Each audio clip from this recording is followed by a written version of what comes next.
என்ன ஜென்மங்க இதெல்லாம், கேவலமான பிறவிகள். அதாவது கமருதீன் உண்மையிலே ஆம்பளையா இருந்தா பிரஜன் வந்தோடனே இத பேசியிருப்பானா? அதாவது என்னென்ன வார்த்தையை விடுற, வாடி போடி அதெல்லாம் விட்டு தள்ளுங்க. நீ எப்படி குழந்தை பெத்த, ரொமான்ஸ் பண்ணி தானே இது பண்ற, நிறைய சொம்பு தூக்கிட்டு நிறைய நாய் ஒரு வாயில வச்சு வந்துட போகுது. நம்ம கமெண்ட்ல ஏதோ ஒன்று சொல்லிட்டு இருக்கு, ஃபர்ஸ்ட் சாண்ட்ரா தான் வம்பிழுத்தாங்களா. சரி, சாண்ட்ராவே ட்ரிகர் பண்ணிருக்கணும், இதெல்லாம் பேசிக்காதீங்க, ஏதாச்சும் ட்ரிகரிங் வாய்ட் நீ ஏதாச்சும் போட்டிருக்கலாம். சரி, அவங்க காமுறுதுன்னு சொல்றாங்க, நீங்க எப்ப என்னை அந்த மாதிரி பண்ணதை பாத்தீங்க? நாங்க பார்க்காததா? எவ்வளவு உங்களுக்காக குறும்படம் டஜன் டஜனா நம்ம வச்சு பார்த்துட்டு இருக்கோம் டெய்லி. அப்படி ஒரு இதுல இதுங்க ரெண்டு பேருமே தெரிஞ்சுக்கிட்டு இருக்குங்க. என்னமோ ரெண்டு பேருமே உலகமாக நான் அந்த வேர்டை சொல்ல விரும்பல, அந்த மாதிரி ரெண்டு பேருமே பேசிட்டு இருக்குங்க. கண்டிப்பா இந்த வாரம் விஜய் சேதுபதி ரெட் கார்டோ இல்ல எல்லோ கலர் இல்ல ரெட் கார்டு கொடுத்து இதுங்க ரெண்டையும் முதல்ல வெளியேற்றணும். பிக் பாஸ்க்கு பிடிச்ச பீடை தான் இதுங்க ரெண்டு பேருமே. எனக்கெல்லாம் அந்த லைவ் இப்ப போயிட்டு இருக்கு லைவ், இன்னும் எப்ப அது வருதுன்னு தெரியல. ஒரு பொண்ணை தள்ளி விட்டு லிட்டரலி பாத்தீங்கன்னா அது மயக்கம் போட்டுருச்சு, ஏதோ ஆயிருச்சு. அப்போ கூட இதுங்களுக்கு பாத்தீங்கன்னா எதுவுமே இல்லை, ஒரு சொரணை எதுவுமே இல்லை. அதாவது மெடிக்கல் டீம் இருப்பாங்க, அதனால ஒண்ணும் இல்லை, காப்பாத்திடுவாங்க அப்படின்னு சொல்லி. சப்போஸ் ஏதோ ஆகுது, ரெண்டு இது ஆகுங்களா, ஜெயிலுக்கு போங்களா ரெண்டு பேருமே. நம்மளுக்கெல்லாம் அவ்வளோ கடுப்பா இருக்கு. நான் எந்த பிக் பாஸ் சீசன் கிட்டத்தட்ட 5 சீசனா ரிவ்யூ பண்ணியிருக்கேன். எந்த சீசனையும் பார்த்து இவ்வளோ ட்ரிகர் ஆனதுல, இவ்வளோ கடுப்பானது இல்லை. நம்ம சாண்ட்ராக்கு சப்போர்ட் பண்ணி பேசவே இல்லை. சாண்ட்ரா மேல நம்மளுக்கு எவ்வளவு விமர்சனங்கள் இருக்கு, நம்ம சொல்லியிருக்கோம், நம்ம வீடியோல சொல்லியிருக்கோம், நம்ம லைவ் பண்ணும்போது சொல்லியிருக்கோம். சாண்ட்ரா மேல தனிப்பட்ட விமர்சனம் இருக்கு. ஆனா இப்ப அவங்க ட்ரிகரிங் வேர்ட்ஸ் பேசுனாங்கலாம் கூட பாத்தீங்கன்னா இவனுங்களும் பேசியிருக்கலாம்.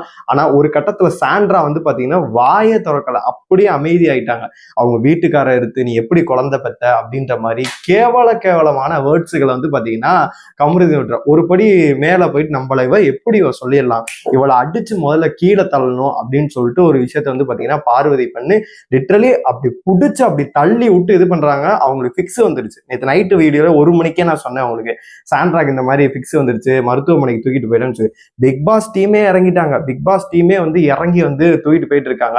இதுக்கப்புறம் தான் நான் வெயிட் பண்றது சபரி அண்ட் விக்ரம் இந்த 2 நாய்களை விட்டு கிளிகளையும் கிளிக்க போறாரு. கண்டிப்பா நான் சொல்றேன், இது பிக் பாஸ் சீசனா இல்ல வேற எதுமான்னு சொல்லிட்டு சத்தியமா தெரியவே இல்லை. இந்த டெலிகாஸ்ட் பண்ணும்போதே நம்மளுக்கு இவ்வளவு இருக்கு, நிறைய விஷயங்கள் கட் பண்ணிருக்க கூட செஞ்சிருக்கலாம். கண்டிப்பா என்னைய பொறுத்தளவு உங்களுக்கு ரெட் கார்டு கொடுத்தே ஆகணும் அப்படின்னு சொல்லிட்டு தான் எல்லார் மக்களுமே எதிர்பார்த்துட்டு இருக்காங்க. இவ்வளோ கேவலமா இறங்குவாங்கன்னு சொல்லிட்டு நான் கண்டிப்பா எதிர்பார்க்க. சரி, வார்த்தையை விடுவாங்க, ஏதோ ஒரு ட்ரிகரிங் வேர்ட்ஸ் வச்சு தள்ளி இருப்பாங்க அப்படின்னு சொல்ல நினைச்சேன். லிட்டரலி அவங்கள புடிச்சு ஃபோர்ஸ் பண்ணி தள்ளி கீழே உளுந்து அது மயக்கம் போட்டு பிக்ஸ் அது பதறி போய் வினோத் சபரி இறங்குறாங்க. இறங்கி பாத்தீங்கன்னா தூக்கிட்டு ஐயோ சார் வாங்க வாங்க வாங்கன்னு சொல்லிட்டு விக்ரம் மேல நம்மளுக்கு 1000 விமர்சனம் தண்ணி தெளிச்சு பாத்தீங்கன்னா ஓடுறாரு, ஓடி தூக்கிட்டு ஓடுறாங்க. ஆனா இந்த 2 நாளைக்கும் மெடிக்கல் டீம் வருவாங்க. அங்க திவ்யா பண்ணதான் வேற லெவல். மூறி வாய நீ யாரி முதல்ல அப்படின்ற மாதிரி வேற லெவல்ல பண்ணாங்க.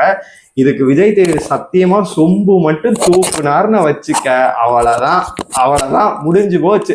அவரை என்னென்ன பண்ணுமோ எல்லாமே பாத்தீங்கன்னா பண்ணிடுவாங்க. தலைவனுக்கு இதோட மூடு விழா நடத்திட வேண்டியதான் பிக் பாஸுக்கு அப்படின்ற லெவல்ல பாத்தீங்கன்னா செஞ்சு விட்டுருவாங்க. என்னைய பொறுத்தளவு இந்த பிக் பாஸ் சீசன் 9 தான் இருக்க சீசன்லயே ஒஸ்ட் சீசனாவே இருக்கு.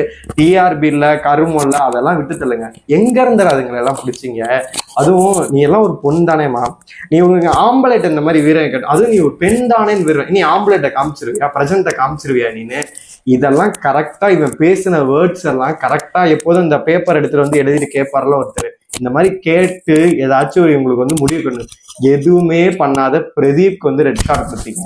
இவ்வளோ விஷயம் நடந்திருக்கு, ரெட் கார்டு கொடுத்தே ஆகணும் அப்படின்னு சொல்லிட்டு தான் எல்லா மக்களுமே பேசிட்டு இருக்காங்க. உங்களால இந்த ரெட் கார்டு கொடுக்கணும் அப்படின்னா உங்களோட கருத்துக்கள் எல்லாத்தையுமே மறக்காம கமெண்ட் பாக்ஸ்ல சொல்லுங்க.